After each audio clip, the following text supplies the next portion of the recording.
moment of magic all around. And with the team we're playing at the weekend, we move on quite quickly and try and be as respectful as possible as we look at this, people, because if you were to pick a follow-up for this, Southampton at home, Bart, let's be honest. I mean, they've won 2 and drawn 3 out of 27 games all seasons. There's 22 defeats out of 27. They have only scored 19 goals and they've shipped 65. I mean, this feels like a dream tie. You look at their last 2 games as well, consecutive 4-0 defeats, home and away. So if you were to pick the follow-up for a bit of a confidence boost and to get an attacking routine, you would probably pick that. But we're trying to be fair here.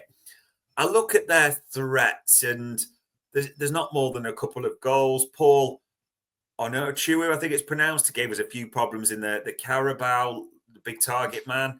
Maybe you also think of Tyler Dibbling, a player that's liked by a lot of Liverpool fans for how he showed, a couple of goals for him. But he's trying not to be disrespectful, people. But when you look around, the stats are telling this is a team that's got 9 points all season.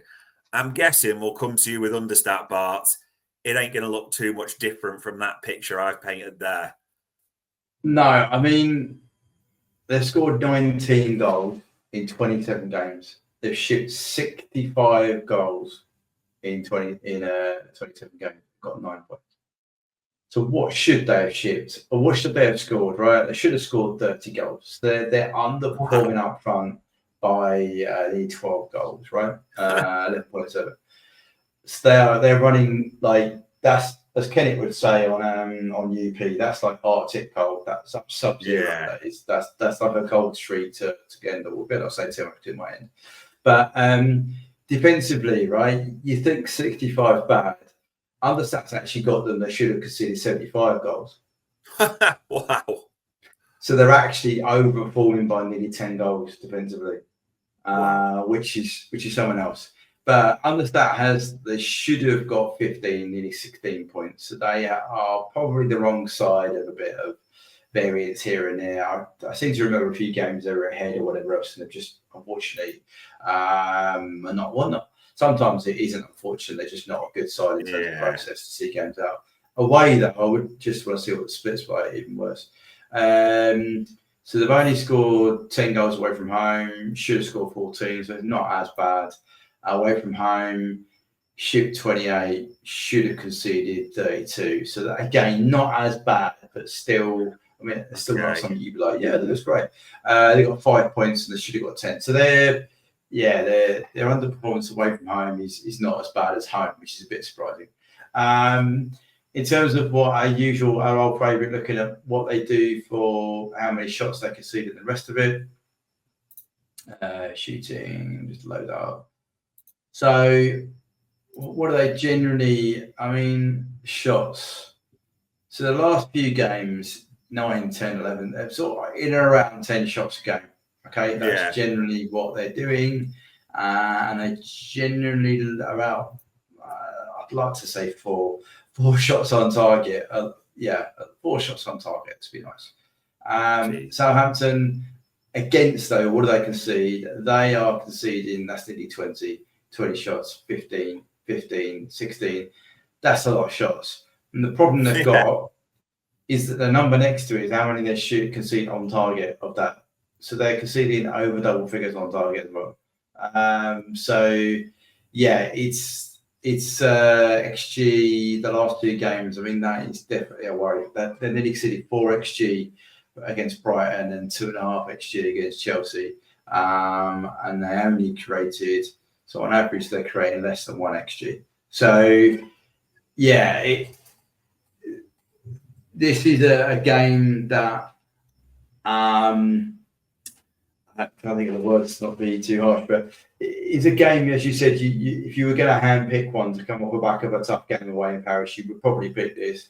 The issue is, though, as much as I can see, I mean, don't get me wrong, Wadiz already said, like, we should play Cheese, Elliot Jones. If you make too many changes, we'll get a dysfunctional side and you risk not getting the result. Fundamentally, we still need to get the result. a lot of time actually. So Wednesday, is this an evening kickoff? Have I got that right? Are we playing in the it's evening? Saturday, 3:00, this one. Oh, is it 3:00? Right. So it's a 3:00. So you would have they'd flown home last night early morning. So the Friday, Thursday, Friday, they would have had a bit of rest. Not that much. And then they've got, in terms of PSG, the following week, we've got PSG, isn't it? So it's Sunday, Tuesday, Monday, Tuesday, yeah. they've got a rest. Right. So they've got 2 days. So, yeah, I think your big hitters are going to play. I would be surprised if you don't see a rotation at left back. We don't have a rotation at right back, so Trent will play. Ali probably will, although I just think they'll limit the number of changes to put into the back. Well, they could make an argument for Kev, but yeah. Midfield will be the contentious area. I think because CJ didn't play a lot, he will probably be in line to start. I think Grab will play. He's played every single Premier League game. I don't see that changing. Mac, maybe. Mo, I think will start. People might be surprised by that, but I think he will. Jota played 65 midweek, so might miss out. They might play Nunes. And left wing, I think that's a toss of a coin, to be honest with you. I think Diaz has been brilliant, but they might save him for later on. I do think, so here's the thing. If CJ doesn't start, or they have obvious changes planned, I think that might be in prep plan box midfield. Yeah, true. Keep it up. And I genuinely think if he had his time again, I think he might go box midfield against PSG away. He didn't. He went to it, and it made us a bit more solid. But we shouldn't need to against Southampton. I know people shout out Endo should be starting. I'd be really surprised, if I'm being honest with you, because Grab's played every single game, so I don't see that changing. But hey, we'll see how it goes. Kanate might be one to miss out. Might be for Kwanzaa. Yeah. But we will see. I do think though, Slot is, as much as we love to think about rotation, Slot loves to play the game in front of him. Yeah. And it's about winning that next game for him, because that's another win towards the title. Yeah, you win then. I can't remember. Arsenal playing the same day or the next day. They're United on Sunday, aren't they? Right.